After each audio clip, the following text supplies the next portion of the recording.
Namaste, welcome, and aloha. Welcome to verse 1.1.1, Invocation to the Absolute Truth, the first verse of Srimad Bhagavatam. This is the very first verse, the opening words of this magnificent scripture, the foundation upon which everything else rests, titled Invocation to the Absolute Truth. This verse is considered one of the most important verses in all of Vedic literature. Let us explore its profound meaning together. First, let me recite the verse in its original Sanskrit form. Namo Bhagavate Vasudevaya. Janmadyas yatonvayaditarthaschaarteshvabhigyaha swarat tane brahma hrida yadikavaye muhayanti yatsurayaha. तेजोवारिमृदान यथा विनिमयो यत्र त्रिसर्गो मृषा दाम्ना स्वेन सदा निरस्तकुहकं satyam param dhimahi. These ancient words carry immense power and meaning. Now let us understand what they reveal. Now let us go through the raw form of English translation of the verse. We meditate upon the supreme absolute truth, the fully independent and omniscient source from whom the creation, sustenance, and dissolution of the cosmos originate. It is He who imparted Vedic knowledge into the heart of the first created being, bewildering even the greatest sages.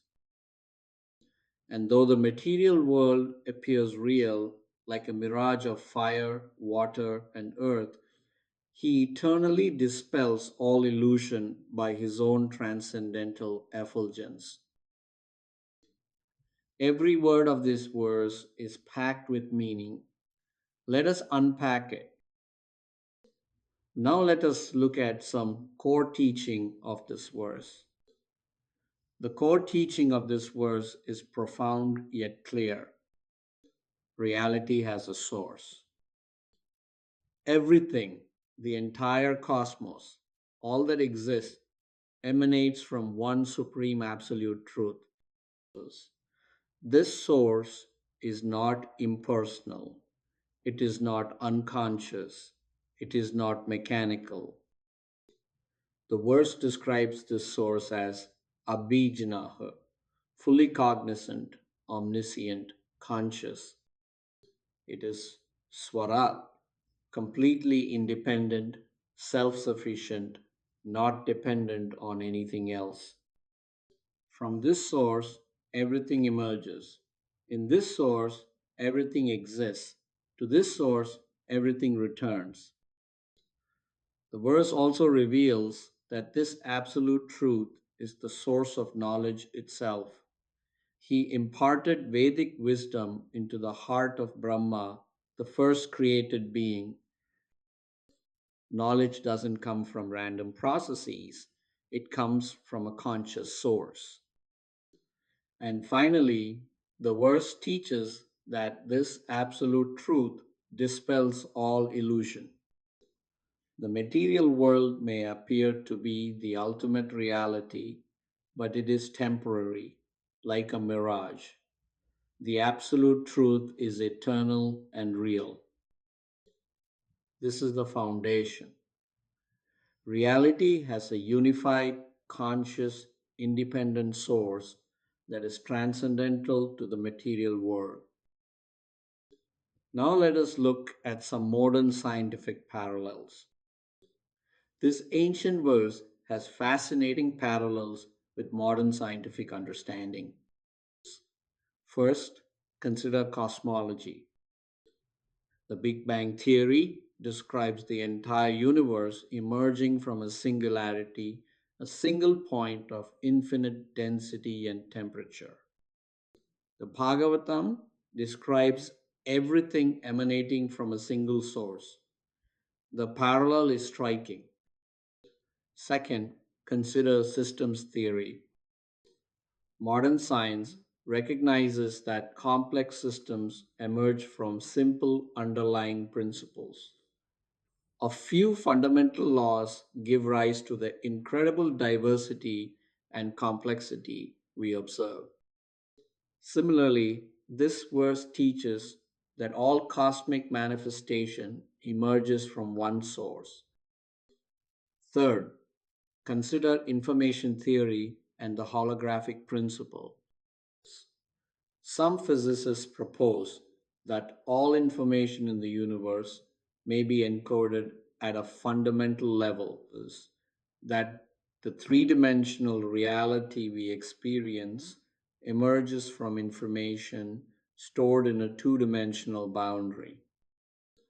The verse describes the material world as a kind of illusion, trisargo brisha, the threefold creation appearing real but ultimately temporary.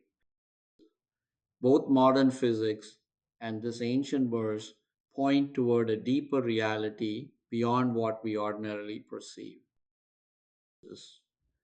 Let us now move on to some practical application as it relates to this verse. How does this profound verse apply to our daily lives?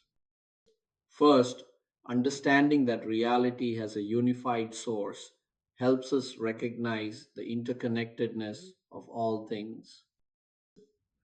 We are not isolated fragments in a random universe. We are part of a unified whole emanating from a conscious source. This changes how we relate to the world and to each other.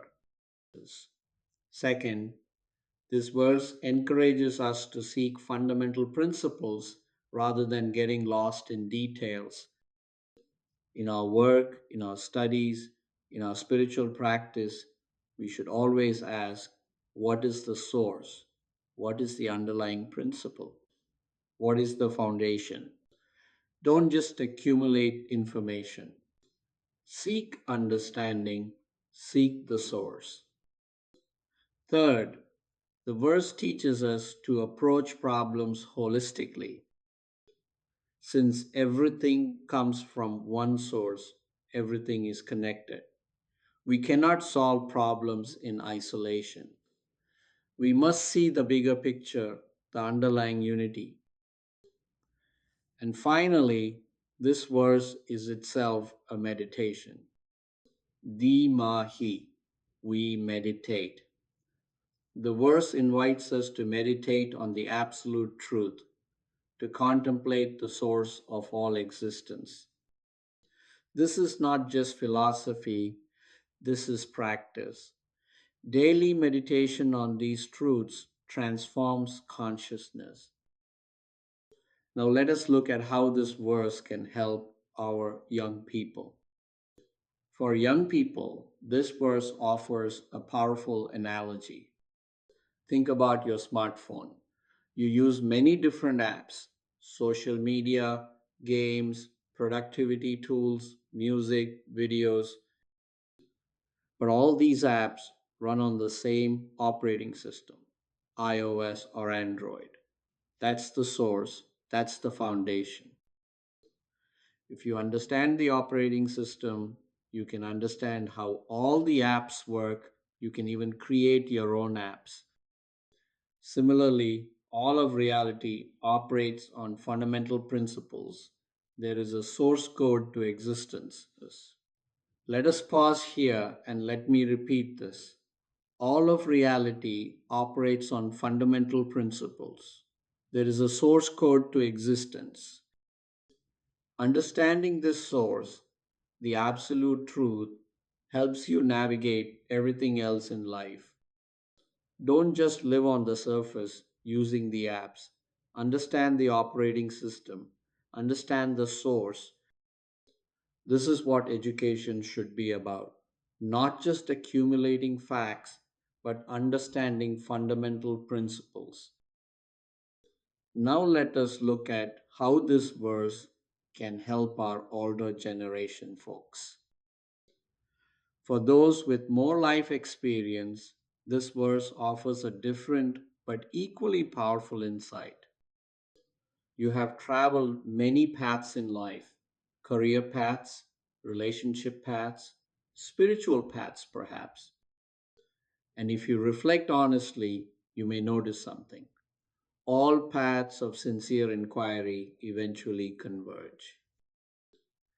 Just as all rivers, no matter how different their courses, eventually flow to the ocean, all sincere seeking eventually leads to fundamental questions about the nature of reality. Who am I? What is this world? What is the source of existence? What is the meaning of it all? These are not abstract philosophical questions. These are the most practical questions there are. This verse provides the answer. There is a source, there is an absolute truth, and we can know it, we can meditate upon it, we can realize it. Your years of experience have prepared you for this understanding. Don't let that preparation go to waste. Meditate on the source. Contemplate the absolute truth. This is the culmination of all seeking. In conclusion, we can say, verse 1.1.1 of the Srimad Bhagavatam is the foundation of everything that follows. It establishes that reality has a source, a conscious, independent, transcendental, absolute truth. From this source, everything emanates. By this source, all illusion is dispelled. And we are invited to meditate upon this truth, Dhimahi, to make it the focus of our consciousness.